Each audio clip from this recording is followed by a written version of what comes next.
So I find that there's a ton of talk right now in the world with my friends, with my family, my neighborhood about sex and about what sex is. And I also find, at least as a follower of Jesus, that there's a chasmic gap between culture at large's definition of sexuality and God's definition. And by that I mean from the scriptures, as Jesus would define it, as the biblical authors would define it. So basically, as I read it, culture at large defines sex as recreational play between two consenting adults. So it's just physical, it's just the biological coupling of two bodies for sexual release. And what's the big deal? As long as it's between two consenting adults, if it's mutually pleasurable, I mean, what in the world is the big deal? It's just play for grown-ups. And then the church often comes along and says, all right, here's all the rules. Here's where you can do it and here's where you can't do it. But they buy into culture's definition of what sex is. And then basically say, well, you can do it, but only in marriage. And oh, by the way, only marriage between a man and a woman, not a man and a man or a woman and a woman.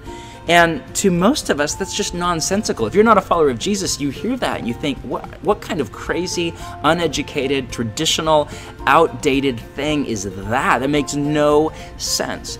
But reality, we have to get behind it to the definition of what sex is. So as I read the scriptures, as I read the teachings of Jesus, here's how I understand sex. In Genesis chapter 2, the word echad is used, that in sexuality, two people become echad, or it can be translated one flesh. This is a graphic, weighty word that basically means, when it's put together with this word flesh, fused together at the deepest level.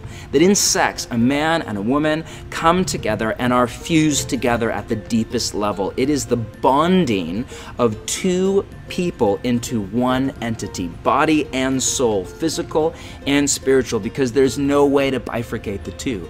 So it's actually a much higher view of sex than culture's. Culture basically says, hey, it's just play, it's just biological, what's the big deal? God says, whoa, whoa, whoa, no, it's way more than that. It's two people who become one entity and then over and over again enjoy and express love for one another through sexuality.